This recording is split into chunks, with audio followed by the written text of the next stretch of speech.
ചില സമ്മാനങ്ങൾ. ഇതെല്ലാം നമുക്ക് ഏറ്റവും പ്രിയപ്പെട്ടവർക്ക് വേണ്ടിയാവുമ്പോഴാണ് അത് കൂടുതൽ മനോഹരമാകുന്നത്.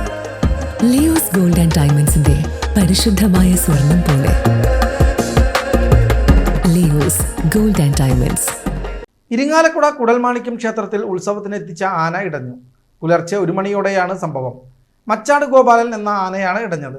വിളക്ക് എഴുന്നള്ളിപ്പിന് ശേഷം ദേവസ്വത്തിന്റെ സ്ഥലമായ മഹാത്മാ ലൈബ്രറിക്ക് സമീപമുള്ള പറമ്പിൽ തളച്ചിരുന്ന ആനയാണ് ഇടഞ്ഞത്. പറമ്പിലെ തെങ്ങിൽ തളച്ചിരുന്ന ആന തെങ്ങ് മറച്ചിട്ടു. എലഫന്റ് സ്ക്വാഡ് അംഗങ്ങളും പാപ്പാന്മാരും ചേർന്ന് ഏറെ നേരത്തെ പരിശ്രമ ഫലമായി ആനയെ തളയ്ക്കുകയായിരുന്നു. ഈ തവണത്തെ ഉത്സവത്തിനിടെ ഇത് 3ാം തവണയാണ് ആന ഇടയുന്നത്. വെള്ളിയാഴ്ച വാഴ്വാടി കാശിനാഥൻ എന്ന ആന ഇടഞ്ഞ് പാപ്പാനെ ചവിട്ടി കൊലപ്പെടുത്തിയിരുന്നു. അതിന് തൊട്ടടുത്ത ദിവസം ഗുരുവായൂർ ദേവദാസ് എന്ന ആന ഇടഞ്ഞ് പാപ്പാനെ ഓടിപ്പിക്കുകയും ചെയ്തതിനെ തുടർന്ന് ഉത്സവത്തിൽ പങ്കെടുക്കാതെ തിരിച്ചയച്ചു. തുടർന്നാണ് മച്ചാട് ഗോപാലനും ഇടഞ്ഞത്.